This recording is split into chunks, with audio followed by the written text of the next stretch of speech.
একটা মানুষের জীবন খুবই সংক্ষেপ, মারাত্মক সংক্ষিপ্ত জীবন।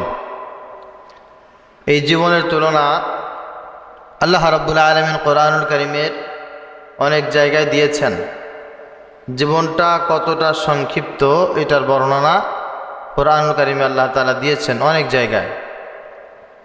তাওরাত, জাবুর, ইনজিল, এছাড়াও আসমানি অন্যান্য যে সহিফাগুলো ছিল সেখানেও মানুষের জীবনের ক্ষীণতা, সংক্ষিপ্ততা এই বিষয়ে চমৎকার বর্ণনা করা হয়েছে।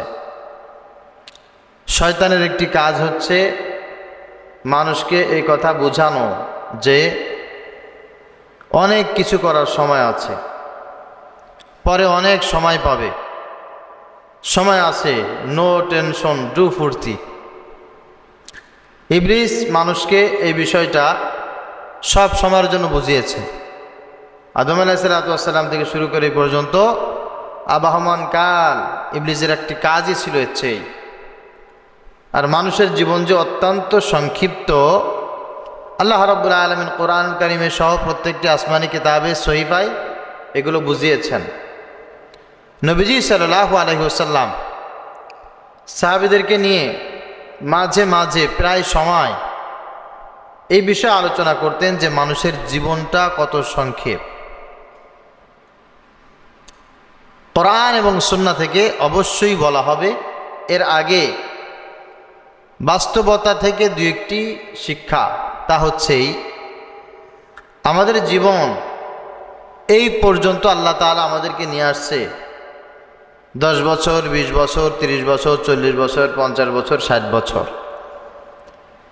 পিছনের হায়াতে যদি আমরা তাকাই তাহলে আমাদের জীবনটা মনে হবে এই সেদিন একটু আগে কিছু পূর্ব মুহূর্তে আমাদের জীবনটা এভাবে শুরু হয়েছিল, এভাবে চলেছিলাম, এভাবে কেঁদেছিলাম, এভাবে হেসেছিলাম। এর চাইতে একজন মানুষ আর কিছু বলতে পারবে না। যদি দুঃখের সময় থাকে সেটাও ছিল খুব সংক্ষেপ, আর যদি সুখের সময় থাকে সেটাও মানুষের অত্যন্ত সংক্ষিপ্ত। মানুষের বাস্তব জীবনটাই হচ্ছে এই। আর একজন মানুষ যদি 1000 বছরও হায়াত পায়, কয় বছর বলেছি? আমাদের গড়ে হায়াত হচ্ছে 60-65 বছর। আমরা গড়ে 60-65 বছর এই দুনিয়ায় জীবনযাপন বর্তমানে করার একটা আশা করা যেতে পারে, তার বেশি নয়। যদি মানুষ 1000, 2000, 3000, 5000 বছরও হায়াত পায়, এই বিশাল লং টাইমে মানুষ যা করবে, যত মানুষের সাথে তার পরিচিত থাকবে, যত মানুষের সাথে তার মুআমালা মুআশারা থাকবে, আচার আচরণ, লেনদেন, সব মানুষের সঙ্গে 5 বছর ধরে, 50 বছর ধরে বা 500 বছর ধরে যা মানুষ চলবে, এই সময়টাকে মৃত্যুর পর কোনো একটা সময় যদি এক জায়গায় করা হয়, তাহলে যিনি 50 বছর হায়াত পাবে তারও যেমন মনে হবে, যিনি 500 বছর হায়াত পেয়েছেন তারও ঠিক একই মনে হবে। সে উপলব্ধি করতে পারবে না যে আমি 500 বছর দুনিয়ায় বেঁচে ছিলাম, আর সেও এটা উপলব্ধি করতে পারবে না আমি মাত্র 50 বছর ছিলাম। পৃথিবীতে যত মানুষ আসছে আর যত মানুষ আসবে, যত মানুষ চলে গেছে, যত মানুষ যাবে, প্রত্যেকের হায়াত কম থাকুক বা বেশি থাকুক, মানুষের সেই সময়টা হচ্ছে অত্যন্ত সংক্ষিপ্ত। কোরআনুল কারীমে এর 2-3 দিক বর্ণনা আসছে। একটা বর্ণনা হচ্ছে এইটা, এই হায়াতের জিন্দেগিটাকে আল্লাহ পাক রব্বুল আলামিন সংক্ষিপ্ত বলেছেন। কি বলেছেন? ওমাল হায়াতুদ দুনিয়া ইল্লা মাতাউন কলিল। কলিল, আল্লাহ পাক রব্বুল আলামিন এই দুনিয়াটাকে আমাদের সামনে অত্যন্ত সংক্ষিপ্ত করেছেন। কোরআনুল কারীমে ছোট কোনো জিনিসকে বর্ণনা করতে গিয়ে আল্লাহ পাক রব্বুল আলামিন 3 ধরনের শব্দ ব্যবহার করেছেন। কয় ধরনের? একটা হচ্ছে মিসকালু হাব্বা, সরিষার দানা অথবা সরিষার দানার মাথায় যে অঙ্কুর থাকে, বীজ থাকে, এই জিনিসটাকে বর্ণনা করতে গিয়ে বা ছোট কোনো জিনিসকে বর্ণনা করতে গিয়ে আল্লাহ রাব্বুল আলামিন এই শব্দ ব্যবহার করেছেন।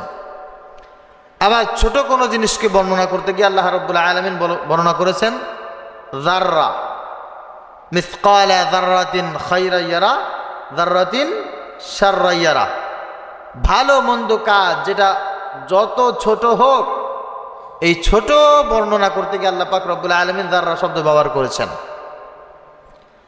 আর হায়াতের কথা বর্ণনা করতে গিয়ে আল্লাহ রাব্বুল আলামিন কলিল শব্দ ব্যবহার করেছেন। কি ব্যবহার করেছেন? কলিল। যাররা এমন কম যেটা সাধারণ চোখে দেখা যায় না, অনুবীক্ষণ যন্ত্র বা বিশেষ যন্ত্রের মাধ্যমে সেই যাররা দেখা যায়।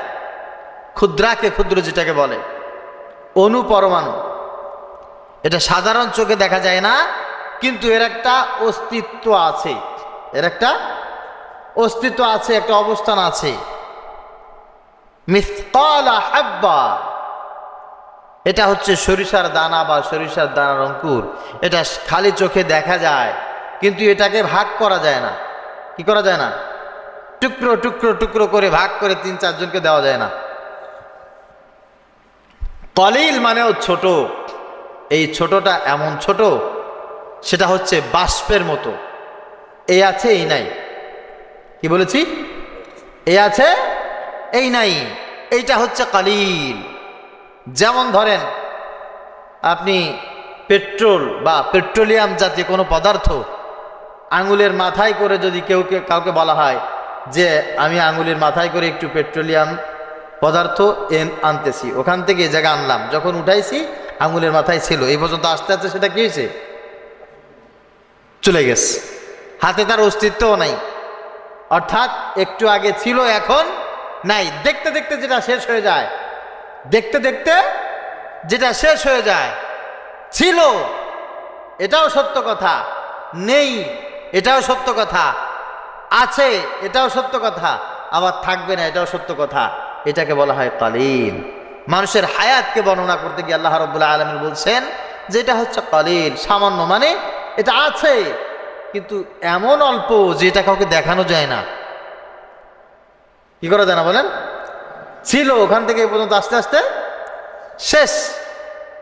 আবার এটা যে নেই তাও বলা যাবে না। পেট্রোলিয়াম পদার্থ যখন কোনো কিছুর ভিতরে আটকে রাখা হয় তখন তো থাকে, থাকে না?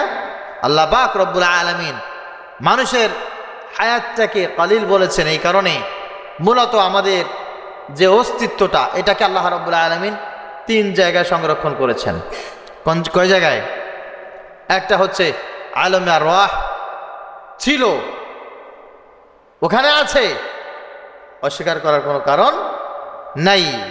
আবার ওখান থেকে আলমের দুনিয়া, এখন যে দুনিয়া আমরা বসবাস করছি, এখানে আসছে, এখানে যে আছে এটাও সত্য কথা, কিন্তু আবার এখানে থাকবে না এটাও সত্য কথা। তখন চলে যাবে আলমে বারজাখ। আলমে বারজাখ কবরের জীবন বা পরবর্তী জীবন, ওখানে চলে যাবে। তো পেট্রোলের কথাই ধরি, পেট্রোল যদি বা গ্যাস যদি বোতলের জাত করে রাখা হয়, কেউ অস্বীকার করবে না যে এখানে অনেক গ্যাস আছে, অস্বীকার করবে? ওখান থেকে বের করার পর একটু পরে দেখবে নাই, শেষ হয়ে গেছে, গ্যাস পুড়ে গেছে, গ্যাস উড়ে গেছে, শেষ হয়ে গেছে, এটাও কেউ অস্বীকার করবে না। আবার এই গ্যাসগুলো কোথায় গেল, কি অবস্থায় গেল, যেখানে গেছে সেখানেও সংরক্ষিত আছে কিনা, ওখান থেকে আবার পূর্বে একে জায়গায় ফেরানো যাবে কিনা, এই বিষয়টাকে বুঝাবার জন্য আল্লাহ রাব্বুল আলামিন কোরআনুল কারীমের কয়েকটা আয়াত উল্লেখ করেছেন। প্রথমেই আসি, আল্লাহ পাক রব্বুল আলামিন বলছেন, ওয়ামাল হায়াতুদ দুনিয়া ইল্লা লাহু ওয়া লাইব ওয়া ইন্নাদ দারাল আখিরাতা লাহিয়াল হায়াওয়ান লাউ কানু ইয়ালামুন। আল্লাহ রাব্বুল আলামিন প্রথমেই বর্ণনা করেছেন মানুষের জীবনটা হচ্ছে এমন জীবন এটা এখন আছে, একটু পরে নাই। কিছুদিন আগে ছিল না, এখন আছে। হঠাৎ করে খেল তামাশার মতো এটা আসবে, এটা যাবে, এটা ফুরিয়ে যাবে।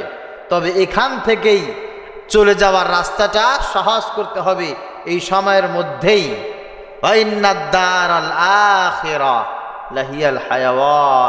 আল্লাহ বলছেন যে এই সংক্ষিপ্ত সময়ের ভিতরে সিদ্ধান্ত নিতে হবে এটাকে কাজে লাগাবো কি কাজে লাগাবো না। গ্যাস যখন বের হয়ে যায় তার নিজস্ব জায়গা থেকে, ওই গ্যাসটাকে যদি সিস্টেমে কাজে লাগানো যায় তো গ্যাস কাজে লাগলো, যদি কাজে লাগানো না যায় উড়ে চলে গেল, ওই গ্যাস কিন্তু আর ধরে রাখা যাবে না। মানুষের হায়াতটা ঠিক তেমন যে এখানে আমরা আছি স্বল্প সময়ের ভিতরে যদি কাজে লাগায় তো কাজে লাগলো, আমার স্থায়িত্ব থাকবে, পরবর্তী সময়ে এটাকে আমার ভালো মন্দ কাজে লাগবে। আর যদি কাজে না লাগে হুশ, কোনো কিছু নাই, পরকালে কঠিনভাবে ক্ষতিগ্রস্ত হতে হবে। শুধু তাই না, আল্লাহ রাব্বুল আলামিন জীবন সম্পর্কে বলছেন কিয়ামতের ময়দানে মানুষের জীবন সম্পর্কে মানুষের কি ধারণা থাকবে। وَيَوْمَ يَحْشُرُهُمْ كَأَن لَّمْ يَلْبَثُوا إِلَّا سَاعَةً مِّنَ النَّهَارِ يَتَعَارَفُونَ بَيْنَهُمْ قَدْ خَسِرَ الَّذِينَ كَذَّبُوا بِلِقَاءِ اللَّهِ। কিয়ামতের ময়দানে মানুষ নিজের জীবন সম্পর্কে মানুষ মন্তব্য করবে। যেমন এক দেশ থেকে আর এক দেশ যাওয়ার পর একজন মানুষ সব মানুষকে অপরিচিত মানুষ বলেই জানে। হঠাৎ করে কোনো মানুষকে যদি তার বাবার মতো চেহারা দেখা যায়, দাদার মতো চেহারা দেখা যায়, ভাইয়ের মতো বন্ধুর মতো যদি কাউকে দেখা যায়, একবার দুইবার তিনবার তাকায়া তার কাছে যে জিজ্ঞাসা করে, ভাই আমি বাংলাদেশি, আমি বাংলাদেশ থেকে আমি এখন মালয়েশিয়া আসছি, আমার মনে হচ্ছে আপনাকে মনে হয় কোথাও না কোথাও দেখেছি, এই কথাটা আপনাকে আমি কিভাবে বলবো, এটা তো বাংলাদেশ না, এইটা আমার এলাকা না, এটা বাংলাদেশ না, তারপরেও বিশাল এই অপরিচিত রাষ্ট্রের ভিতরে আপনার চেহারাটা আমার কাছে কেন যেন চেনা চেনা মনে হয়। তাহলে কি আমি আপনাকে আপনার পরিচয়টা জিজ্ঞাসা করতে পারি কি না? কেন হলো এমন? এই কথাগুলো কেন বলল? তার চেহারার সাথে, তার পরিচিত কোনো একজন মানুষের চেহারার সাথে সামান্য হলেও মিল আছে। তার চেহারা দেখে মনে হয়েছে কোথাও না কোথাও তাকে দেখেছি, তার সাথে সাক্ষাৎ হয়েছে। এটা অল্প সময়ের জন্য হলেও সেই রকম মনে হয়েছে। কিয়ামতের ময়দানে মায়ের সঙ্গে দেখা হবে, বাবার সঙ্গে দেখা হবে, ভাইয়ের সঙ্গে দেখা হবে, বোনের সঙ্গে দেখা হবে, বন্ধুর সঙ্গে দেখা হবে। একজন আর একজনকে দেখে এই পরিমাণ এই কথাগুলোই মন্তব্য করবে, আহারে কাল্লাম ইয়ালবাসু ইল্লা সাআতাম মিনান নাহার ইয়াতাআরাফুনা বাইনাহুম। ভাই আপনাকে দেখেছি,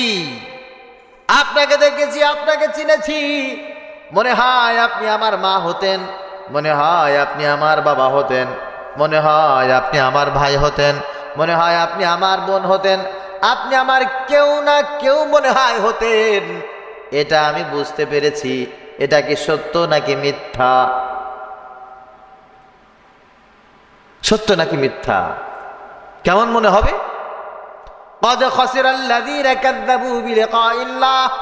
যারা ক্ষতিগ্রস্ত হয়ে গেছে তারা কেউ স্বীকার করবে না, হ্যাঁ তুমি আমার ভাই, তুমি আমার ছেলে, তুমি আমার মেয়ে, তুমি আমার বাবা, তুমি আমার বোন, তুমি আমার আত্মীয় স্বজন, তুমি আমার সন্তান। ক্ষতিগ্রস্ত যারা হয়ে গেছে কেউ স্বীকার করবে না, কেউ স্বীকার করবে না। স্বীকার করলেই যদি বিপদ আসে, আমার কাছে যদি সাহায্য চায়, আমার যদি তাকে হেল্প করা লাগে, এই কারণে কেউ স্বীকার করবে না। অবস্থা হবে দুই রকম। কয় রকম বলেন? একটা হচ্ছে অস্বীকার করা, কেউ স্বীকার করবে না, তুমি আমার ভাই, তুমি আমার বোন, তুমি আমার আত্মীয় স্বজন, কেউ স্বীকার করবে না, কেউ না।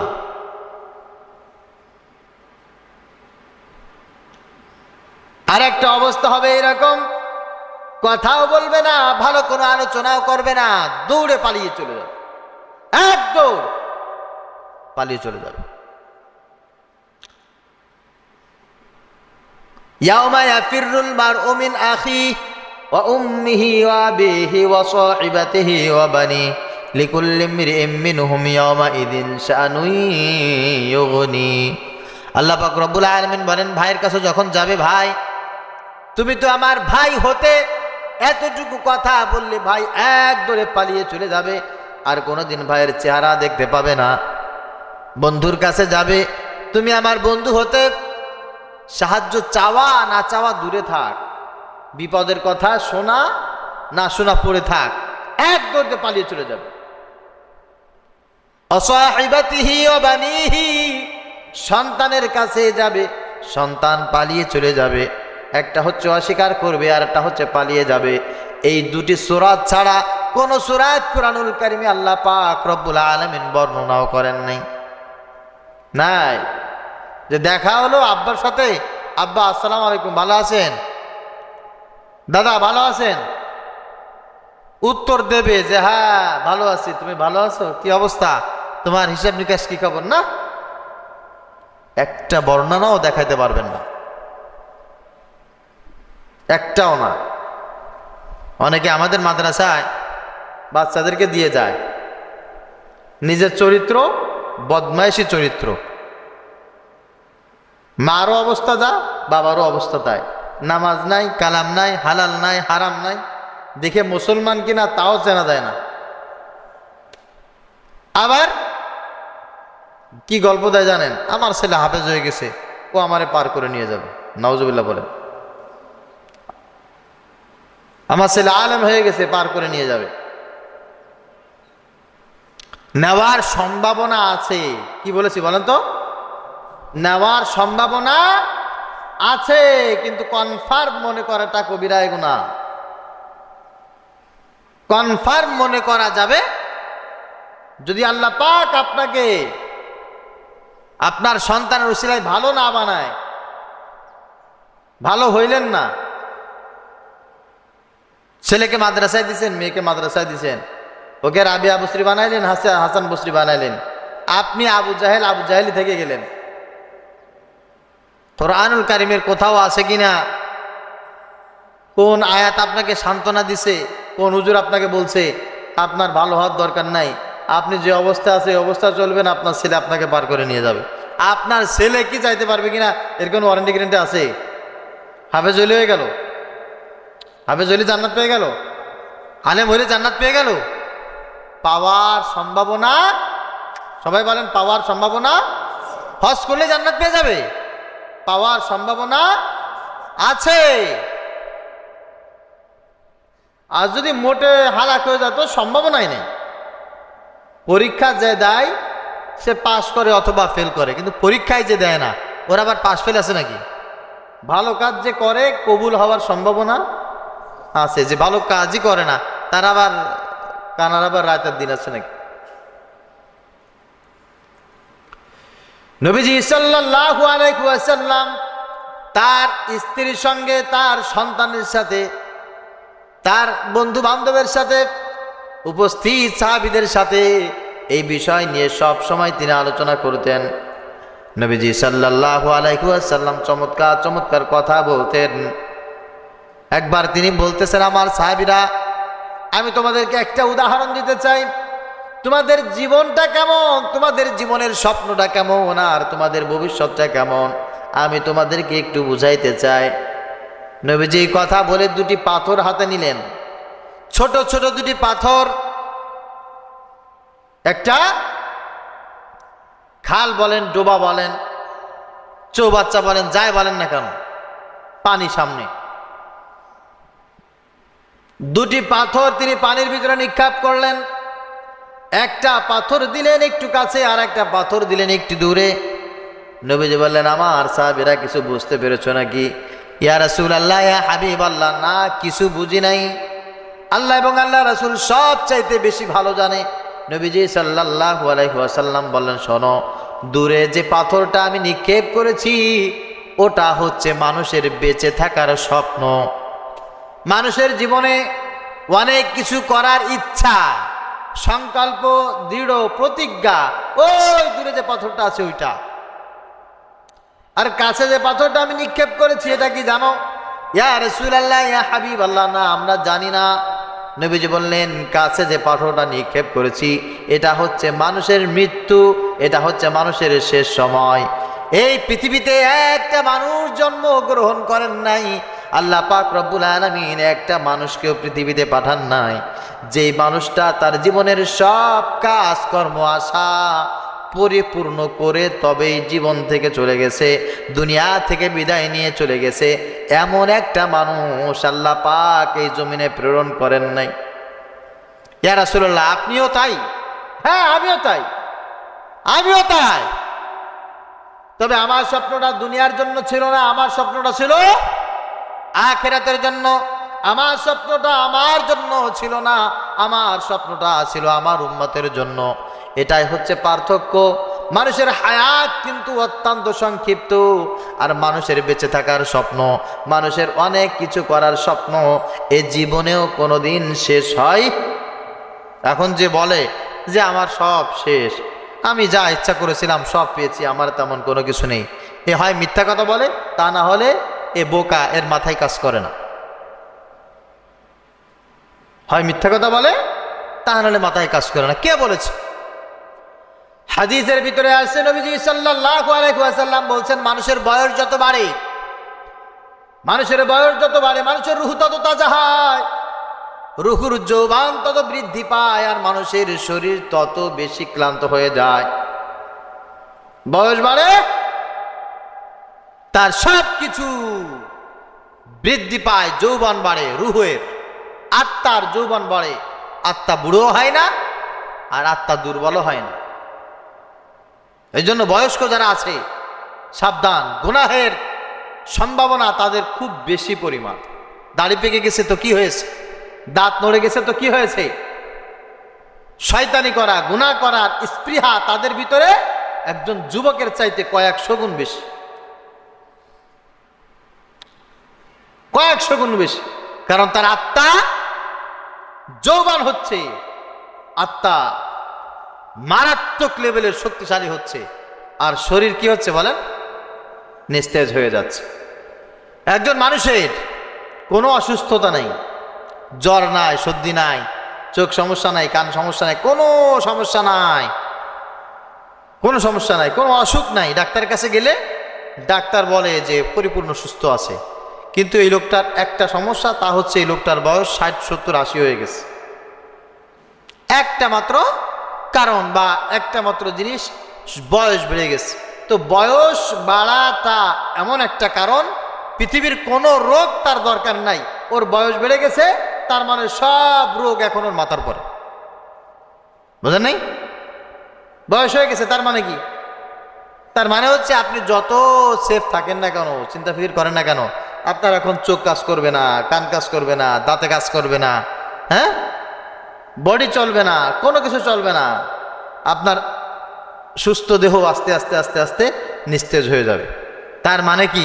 আপনি অসুস্থ, অসুস্থ না, সুস্থ আপনি, কিন্তু আপনার বয়স হয়ে গেছে। পৃথিবীর সব মানুষের বেলায় কিন্তু এইরকম। আমার রাসূলের বেলাও এরকম ছিল, রাসূলের বেলাও এরকম ছিল। হযরত আলী রাদিয়াল্লাহু তাআলা আনহু আর নবীজি সাল্লাল্লাহু আলাইহি ওয়াসাল্লাম এক জায়গায় দাওয়াত খেতে গেছেন, অনেক কিছু খাবার দিয়েছে নবীজি সাল্লাল্লাহু আলাইহি ওয়াসাল্লাম। হযরত আলী রাদিয়াল্লাহু তাআলা আনহুর সামনে খেজুর দিয়েছেন, আর নবীজি সাল্লাল্লাহু আলাইহি ওয়াসাল্লাম ফিন্নি নিয়েছেন। নবীজি বলছেন, আলী, খেজুরটা তুমি একটু বেশি করে খাও, ফিন্নিটা আমি একটু বেশি করে খাই। ইয়া রাসূলুল্লাহ, এটা কি সুন্নাত? কে বলছে এটাকে সুন্নাত? বলে না, এটা সুন্নাত না, এটা বয়স। তোমার যে বয়স, ওই বয়সে ওই খাবারটা তোমার জন্য উপযুক্ত, আমার যে বয়স, এই খাবারটা আমার জন্য উপযুক্ত। পৃথিবীর সব কিছু সুন্নাত রূপে হয় না। আল্লাহ পাক রব্বুল আলামিন মানুষকে যে বডি দিয়েছেন, এই বডিটা যখন বয়স হয়ে যায়, তখন এই বডি যেদিকে যায়, যেদিকে যেতে চায়, তাকে সেই দিকেই নিতে হয়। পৃথিবীর কেউ এর রদ বদল করতে পারে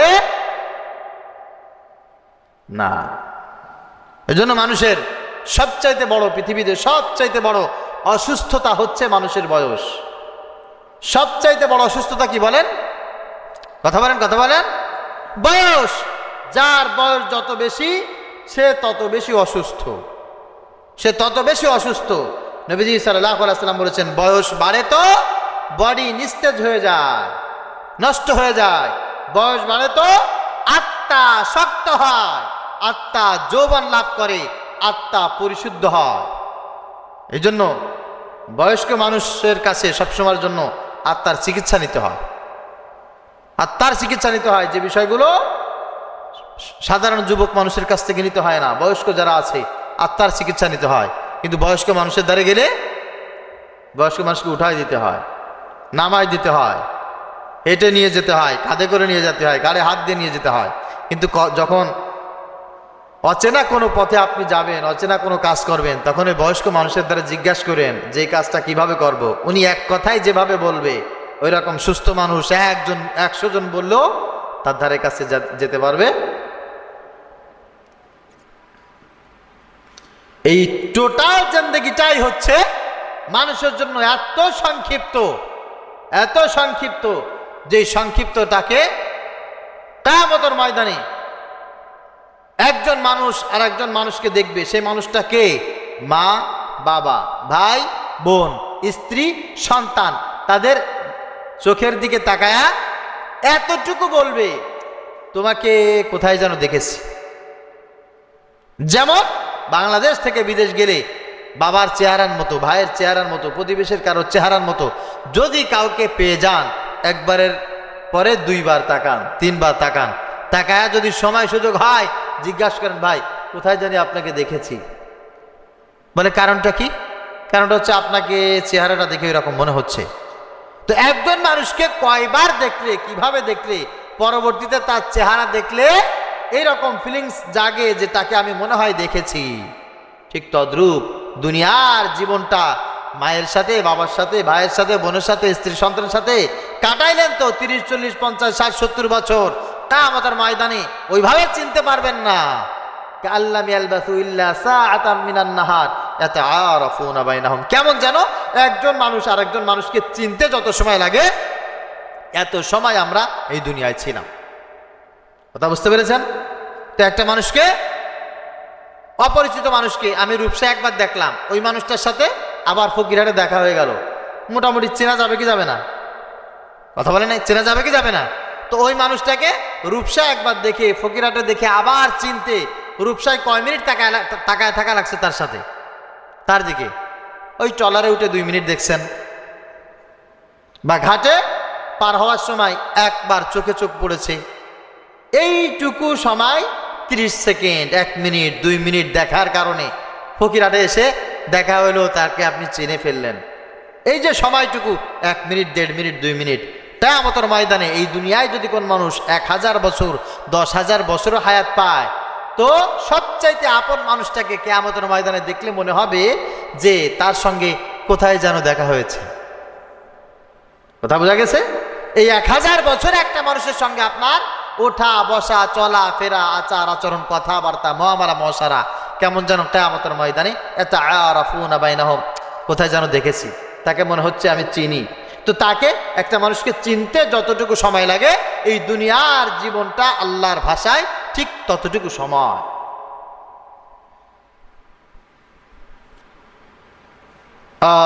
হযরত আবু বকর রাদিয়াল্লাহু তাআলা আনহু, তার সম্পর্কে আয়েশা সিদ্দিকা রাদিয়াল্লাহু তাআলা আনহা বর্ণনা করছেন, আমি, আমার মা, আমার বোন আসমা, আমি আয়েশা, আমার আব্বা আবু বকর সিদ্দিক ইবনে আবি কুহাফা রাদিয়াল্লাহু তাআলা আনহু একসাথে বসে গল্প করছি, একসাথে। আমার মা হাসতেছে, আমার বোন আসমা চমৎকার ভাবে আমাদের সাথে গল্প করতেছে, আমার বাবা আমাদের সঙ্গে একেবারে আলখেল্লা ভাবে, খুব আপন মনে, আনন্দ চিত্তে আমাদের সাথে গল্প শেয়ার করছে। আমি সবার দিকে তাকিয়ে খুব আনন্দ উপলব্ধি করছি। এমন সময় মসজিদে নববী থেকে ভেসে আসছে আল্লাহু আকবার, আল্লাহু আকবার, আজানের শব্দ। আমার বাবার দিকে তাকিয়ে দেখলাম যে আমার বাবা মুহূর্তের ভিতরে সবার থেকে চোখ ফিরিয়ে নিলেন। আমার মাকেও চেনে না, আমার বোনকেও চেনে না, আমাকেও চেনে না। সুবহানাল্লাহ বলেন। তো যে মানুষটা একটু আগে আমাদের সঙ্গে এত কোমল ভাবে হৃদ্যতার সাথে ভালোবাসার আলাপ করতেছিলেন, এই মানুষটা হঠাৎ করে কাউকে চিনছে না, তো ব্যাপারটা কেমন হয়ে গেল না? তখন আয়েশা সিদ্দিকা রাদিয়াল্লাহু তাআলা আনহা অত্যন্ত সাহসী বিদুষী মহিলা ছিলেন।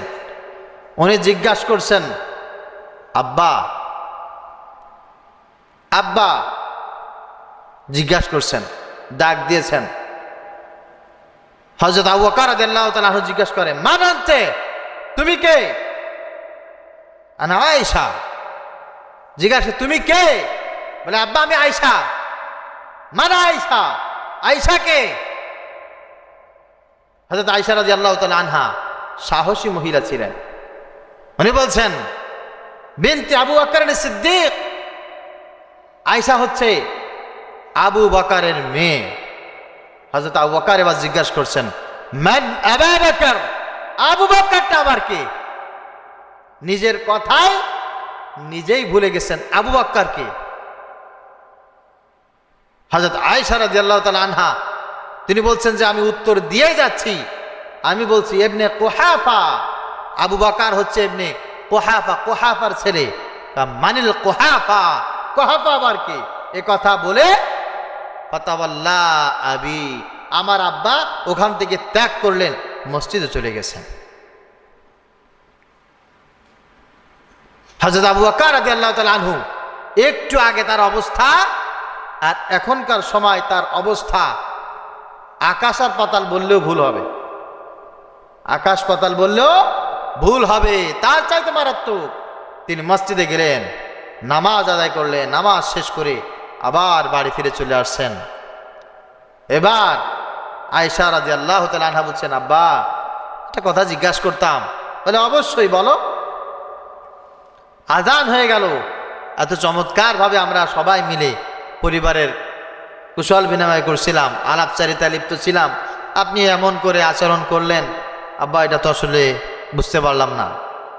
বলছে, শোনো, কি হয়েছিল আমি সব বলতে পারবো না, তবে আমি তোমাকে এতটুকু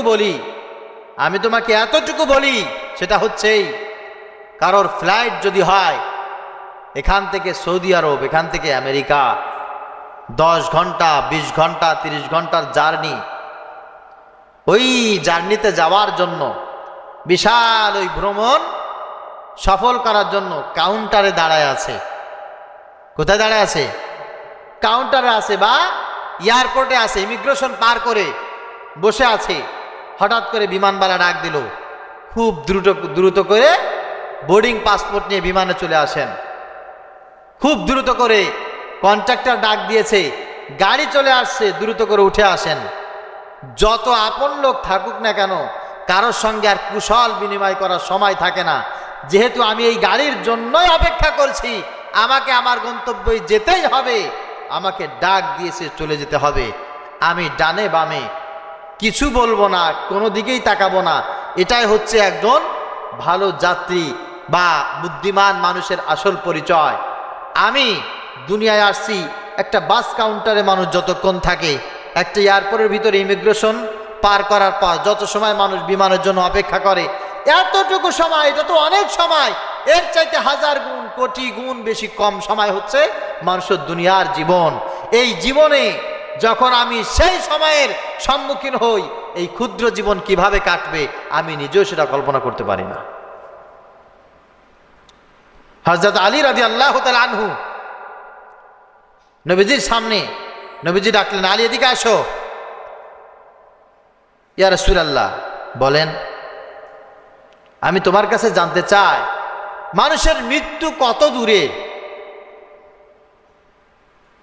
মানুষের তো মৌত হয়ে যাবে, দুনিয়াটা কত ছোট, কত সংক্ষিপ্ত তোমার মনে হয়? হযরত আলী রাদিয়াল্লাহু তাআলা আনহু বলছেন, ইয়া রাসূলুল্লাহ, ইয়া হাবিবাল্লাহ, আমি যখন ফজরের নামাজ আদায় করি, আমার কাছে মনে হয় এটা আমার জীবনের শেষ ফজরের নামাজ। আমি মনে হয় জোহরের নামাজ আর পড়তে পারবো না। আমি যখন জোহর আদায় করি তখন চিন্তা করি আমার জীবনের শেষ সালাত এটা, আমি আর আসর পড়তে পারবো না। যখন আসর পড়ি এইরকম মনে হয় আমি মনে হয় মাগরিব আর পড়তে পারবো না। যখন মাগরিব পড়ি এমনটি মনে করি আমার জীবনের শেষ মাগরিব এটা, আমি আর জীবনে ইশার পাবো না। ইশার সালাত যখন আদায় করি তখন মনে মনে ভাবি আমি মনে হয় জীবনে ফজর আর পড়তে পারবো না। নবীজি সাল্লাল্লাহু আলাইহি সাল্লাম বলেন, আলী বড় ভুল হয়ে গেছে। কি হয়েছে বলেন? মারাত্মক ভুল করেছো আলী, অনেক বড় ভুল হয়ে গেছে। হযরত আলী মাথা নিচু করলেন, ইয়া রাসূলুল্লাহ বুঝলাম না। বলে, জীবন তো অত লম্বা না, এই হায়াতটা তো এত দীর্ঘ না যে ফজরের নামাজ পড়েছো তুমি জোহর পর্যন্ত অপেক্ষা করবে বা জোহর পড়তে পারবে না এই চিন্তা ফিকির করবে না, এত লম্ব না।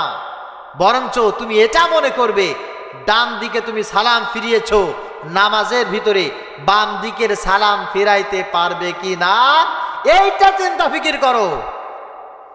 একদিকের সালাম ফিরানোর পর আর একদিকের সালাম ফিরানোর জন্য মাঝখানে যতটুকু সময় একজন মানুষের জীবন এর চাইতে সংক্ষিপ্ত, এত বড় না। প্যারা হাজরিন, যে আয়াতটা আমি তেলাওয়াত করেছিলাম আল্লাহ পাক রব্বুল আলামিন আমাদেরকে চমৎকার ভাবে একটা মেসেজ দিলেন, ওয়া'বুদ রাব্বাকা হাত্তা ইয়াতিয়াকাল ইয়াকিন। তুমি তোমার রবের গোলামি করতে থাকো তোমার মৌত আসার আগ পর্যন্ত। মৌত আসার আগ পর্যন্ত রবের গোলামি করতে থাকো।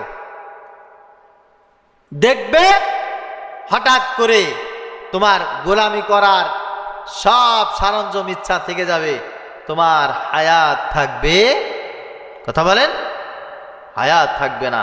সংক্ষিপ্ত এই জীবনের ভিতরে আল্লাহ পাক রব্বুল আলামিন আমাদের যাবতীয় সফলতাও রেখেছেন, যাবতীয় ব্যর্থতাও রেখেছেন।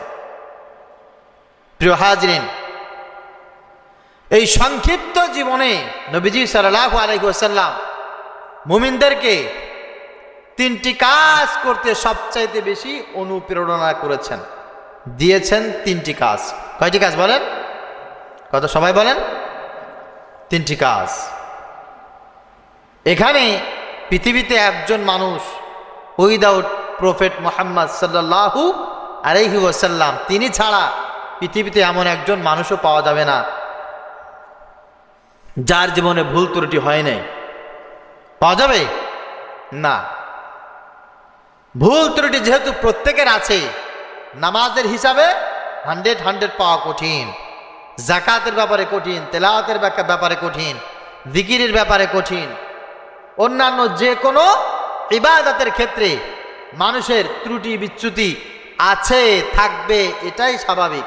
আমার রাসূল এটাই বলেছেন, কুল্লুকুম খাত্তাউন ওয়া খায়রুল খাত্তাউন আত-তাওয়াবুন।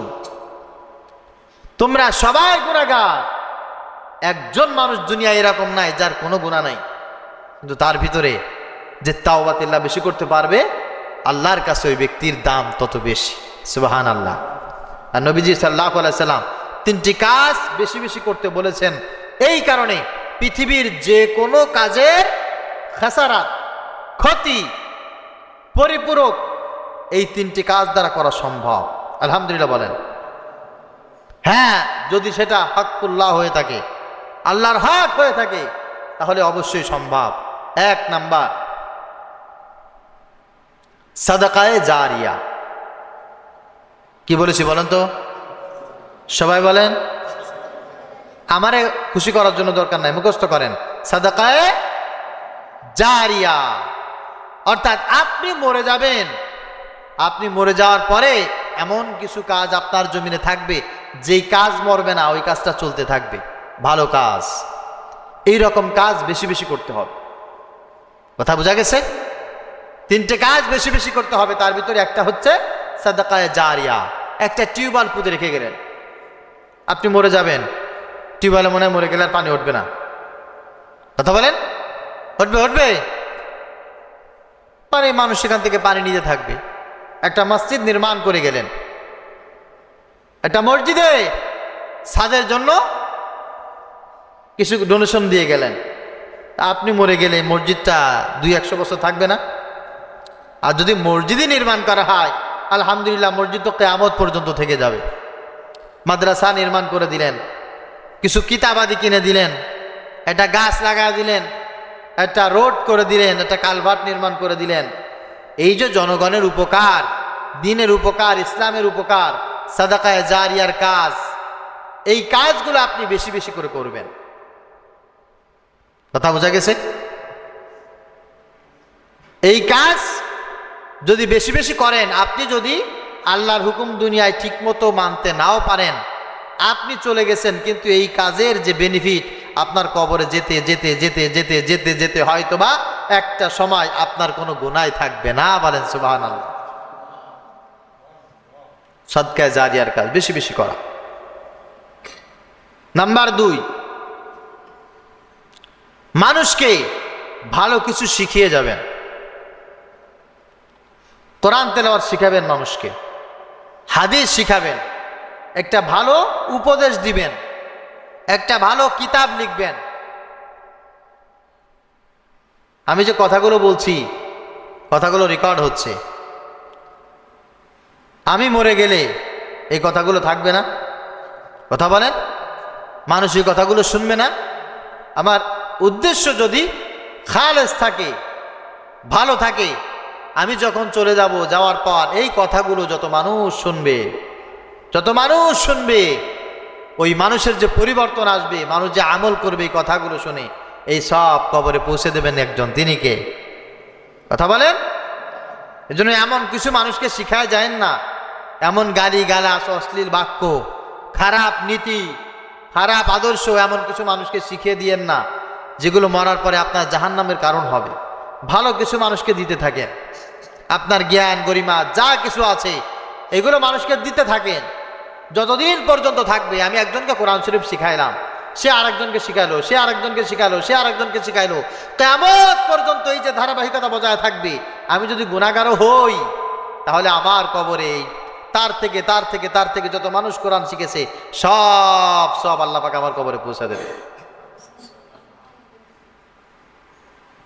কথা বুঝতে পেরেছেন? হেল্প করেন, সহযোগিতা করেন। আল্লাহ পাক বুঝার তৌফিক দান করি, পড়ি আমিন। 3 নম্বরে, আপনার আপন কে আছে? আপনার ভাই, আপনার বোন, আপনার ভাতিজা, আপনার ভাতিজি, আপনার ভাগ্নি, আপনার ভাগ্নি, আপনার সন্তান, আপনার ছেলে, আপনার মেয়ে, এদেরকে সৎ পথে পরিচালিত করুন, এলেম শিক্ষা করান, এদেরকে নামাজি বানান। এরা যেন চিটার, বদমাইশ, বাটপার না হয়, এরা যেন নামাজি হয়, এরা যেন ভালো কথা বলে, এরা যেন ভালো কাজ করে, এরা যেন বেপরদায় না চলে, এরা যেন মিথ্যা কথা না বলে, এরা যেন পর্দানিসীন হয়, এরা যেন সত্যবাদী হয়। এরা আপনাদের জন্য হাত তুলে দোয়া করবে, এইটার দরকার নাই। এদেরকে আপনি ভালো পথ দেখিয়েছেন, ভালো পথে এদেরকে চালানোর মতো আপনি করে দিয়েছেন। জীবনে যত ভালো কাজ করবে, ওর জীবনে সব ভালো কাজের একটা অংশ আল্লাহ পাক আপনার কবরে পৌঁছে দেবে। সুবহানাল্লাহ। কয়টা কাজের কথা বলেছি? 1 নম্বরে সাদাকায়ে জারিয়া, 2 নম্বরে ভালো ইলম। কি বলেছি বলেন? ভালো কথা, ভালো ইলম, উপকারী ইলমে নাফি, যেটা আছে এটা মানুষকে শিক্ষা দেন। 3 নম্বরে নেক সন্তান, মানুষ তৈরি করে রেখে যান। এর চাইতে উত্তম কাজ এই জমিনে আর কিছু হতে পারে না।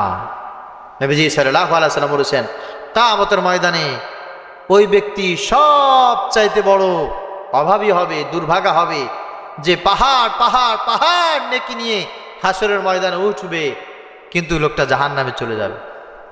সাহাবীর অবাক হলেন, ইয়া রাসূলুল্লাহ, পাহাড় পাহাড় পাহাড় ওজন যোজন পরিমাণ নেকি নিয়ে লোকটা জাহান্নামে যাবে, এটা কি সম্ভব? বলে হ্যাঁ সম্ভব। তো বলে কিভাবে সম্ভব? বলে ওই লোকটা না মানুষের হক নষ্ট করত। কি করতো বলেন? সবাই বলেন। মানুষের হক নষ্ট করত, ইচ্ছা করে গাছ জোরে জমি ফাঁকি দিয়ে খেয়েছে, শক্তি ছিল তো জমি ফাঁকি দিয়ে খেয়েছে, গিবত শিকায়ত করেছে, মিথ্যা তোহমাত দিয়েছে, মানুষের অধিকার নষ্ট করেছে। হকুল ইবাদ যেটা সেটা নষ্ট করেছে, এটা ওত্তা চুরি করে খেয়েছে, ডাকাতি করেছে, সন্ত্রাসীবাদ করেছে, চাঁদাবাজি করেছে, হক নষ্ট করেছে, আর হাসরের ময়দানে তো ধরা খেয়ে গেছে। তখন তো আর গাছের লেবু খেয়েছি, এখন তো আর লেবু দিলে হবে না, হবে? এখন তো নেকি দিতে হবে। পুকুরের মাছ চুরি করে খাইছি, এখন তো আর টাকা দিলে হবে না, হবে? এখন তো নেকি দিতে হবে। কথা বলেন নাই? কারোর মুরগি চুরি করে খাইছিলেন, এখন তো আর মুরগি দিলে হবে না, হবে? নেকি দিতে হবে। কারো ছাগল চুরি করেছেন, গরু চুরি করেছেন, এখন তো আর ছাগল গরু দিলে হবে না, এখন তো নেকি দিতে হবে। আপনি তো হজ করে যাকাত দিয়ে সারা রাত তাহাজ্জুদ নামাজ পড়ে অনেক নেকি আল্লাহর তরফ থেকে আপনি ইনকাম করেছেন, যোজন যোজন, পাহাড় পাহাড় পাহাড় পরিমাণ নেকি আপনার আছে। এক জায়গায় বসে এমন মিথ্যা কথা রটিয়ে দিয়েছেন তার ব্যাপারে, তার ফ্যামিলির ব্যাপারে।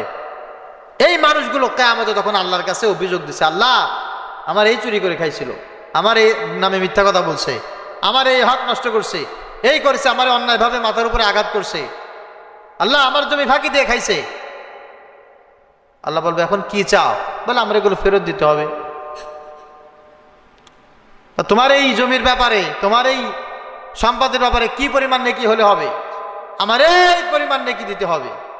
পাহাড় ছিল 10 পাহাড় পরিমাণ নেকি, 5 পাহাড় শেষ। আর একজনে আসছে, আর এক পাহাড় শেষ, আর একজনে আসছে, আর এক পাহাড় শেষ।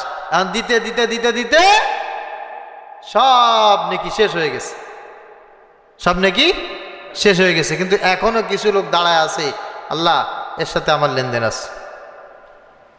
এখন কি করবে? কি করবে? এখন তো দেওয়ার মতো নেকি নাই। এবার বলে কি যে আল্লাহ আমার গাড়ে যে পরিমাণ গুনাহ আছে সব গুনাহ আমি তার মাথার উপরে দিয়ে যাব। নাউজুবিল্লাহ বলেন। ওই পাওনাদার দেনাদার কারোর কাছ থেকে 4 পয়সা খাইলে একটু হিসাব নিকাশ করেন, 2 দিন পরেই ওই সব গুনাহগুলো তার মাথার উপরে দিয়ে যাবে। একটু আগে যে ব্যক্তি ছিল যোজন যোজন পাহাড় পাহাড় পরিমাণ নেকির মালিক, এই লোকটা এখন ভিখারি হয়ে গেছে। এমন ভিখারের ভিখারি অনন্তকাল জাহান্নামের ভিতরে জ্বলতে হবে। নবীজি সাল্লাল্লাহু আলাইহি সাল্লাম বলেছেন, এর চাইতে বেশি আফসোস কিয়ামতের ময়দানে আর কেউ করবে। প্রিয় হাজিরিন, আসলে আমার কথায় কেউ হিদায়াত পেয়ে যাবে, আমার কথায় কারোর পরিবর্তন হবে, বিষয়টা এরকম না। আমি এত বড় পীর সাহেব না, এত বড় ভালো লোক না যে আমার কথায় আপনারা পরিবর্তন হয়ে যাবেন, ভালো হয়ে যাবেন। কিন্তু একটা জিনিস, তা হচ্ছেই এই কথাগুলো আমার কথা না, এই কথাগুলো আল্লাহ পাক রব্বুল আলামিন আমাকে যা কিছু বুঝার জানবার মতো তৌফিক দিয়েছেন, আমি নিজে জানি, আমি নিজে কথাগুলো বলছি, অন্ততপক্ষে আমি নিজে তো আমল করতে পারবো। কথা বুঝেন নাই?